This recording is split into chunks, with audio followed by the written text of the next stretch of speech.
1 Samuel chapter 17. Now the Philistines gathered their forces for war and assembled at Soko in Judah. They pitched camp at Ephes-dammim between Soko and Azekah. Saul and the Israelites assembled and camped in the valley of Elah and drew up their battle lines to meet the Philistines. The Philistines occupied one hill and the Israelites another, with the valley between them. A champion named Goliath, who was from Gath, came out of the Philistine camp. His height was 6 cubits and a span. He had a bronze helmet on his head and wore a coat of scale armour of bronze weighing 5,000 shekels. On his legs he wore bronze greaves, and a bronze javelin was slung on his back. His spear shaft was like a weaver's rod, and its iron point weighed 600 shekels. His shield-bearer went ahead of him. Goliath stood and shouted to the ranks of Israel, "Why do you come out and line up for battle? Am I not a Philistine, and are you not the servants of Saul? Choose a man and let him come down to me. If he is able to fight and kill me, we will become your subjects. But if I overcome him and kill him, you will become our subjects and serve us." Then the Philistine said, "This day I defy the armies of Israel. Give me a man and let us fight each other." On hearing the Philistines' words, Saul and all the Israelites were dismayed and terrified. Now David was the son of an Ephrathite named Jesse, who was from Benjamin in Judah. Jesse had 8 sons, and in Saul's time he was very old. Jesse's 3 eldest sons had followed Saul to war. The firstborn was Eliab, the second Abinadab, and the third Shammah. David was the youngest. The 3 eldest followed Saul, but David went back and forth from Saul to tend his father's sheep at Bethlehem. For 40 days the Philistine came forward every morning and evening and took his stand. Now Jesse said to his son David, "Take this ephah of roasted grain and these 10 loaves of bread for your brothers, and hurry to their camp. Take along these 10 cheeses to the commander of their unit. See how your brothers are, and bring back some assurance from them. They are with Saul and all the men of Israel in the valley of Elah, fighting against the Philistines." Early in the morning, David left the flock in the care of a shepherd, loaded up and set out, as Jesse had directed. He reached the camp as the army was going out to its battle positions, shouting the war cry. Israel and the Philistines were drawing up their lines, facing each other. David left his things with the keeper of supplies, ran to the battle lines, and asked his brothers how they were. As he was talking with them, Goliath, the Philistine champion from Gath, stepped out from his lines and shouted his usual defiance, and David heard it.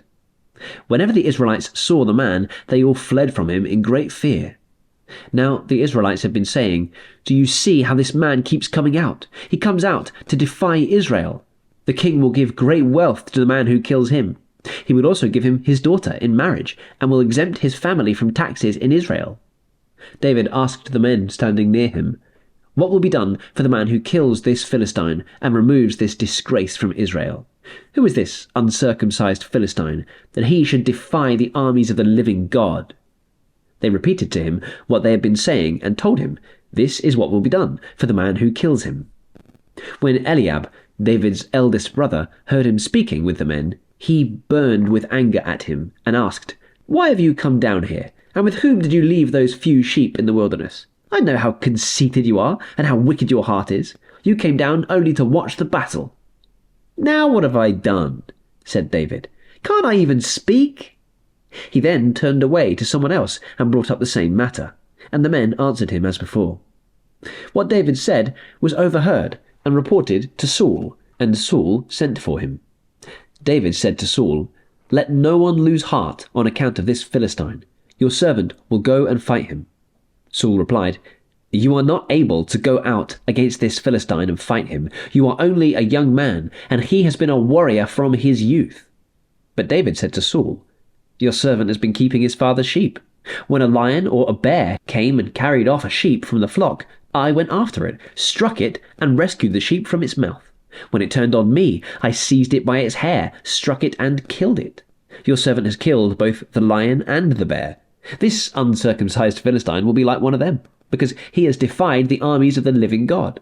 The Lord, who rescued me from the paw of the lion and the paw of the bear, will rescue me from the hand of this Philistine." Saul said to David, "Go, and the Lord be with you." Then Saul dressed David in his own tunic. He put a coat of armor on him and a bronze helmet on his head. David fastened on his sword over the tunic and tried walking around, because he was not used to them. "I cannot go in these," he said to Saul, "because I am not used to them." So he took them off. Then he took his staff in his hand, chose 5 smooth stones from the stream, put them in the pouch of his shepherd's bag, and, with his sling in his hand, approached the Philistine. Meanwhile the Philistine, with his shield-bearer in front of him, kept coming closer to David. He looked David over, and saw that he was little more than a boy, glowing with health and handsome, and he despised him. He said to David, "Am I a dog, that you come at me with sticks?" And the Philistine cursed David by his gods. "Come here," he said, "and I'll give your flesh to the birds and the wild animals." David said to the Philistine, "You come against me with sword and spear and javelin, but I come against you in the name of the Lord Almighty, the God of the armies of Israel, whom you have defied. This day the Lord will deliver you into my hands, and I'll strike you down and cut off your head. This very day I will give the carcasses of the Philistine army to the birds and the wild animals, and the whole world will know that there is a God in Israel.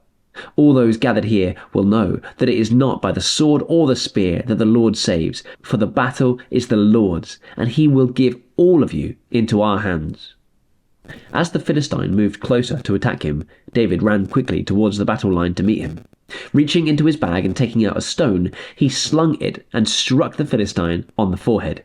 The stone sank into his forehead, and he fell face down on the ground.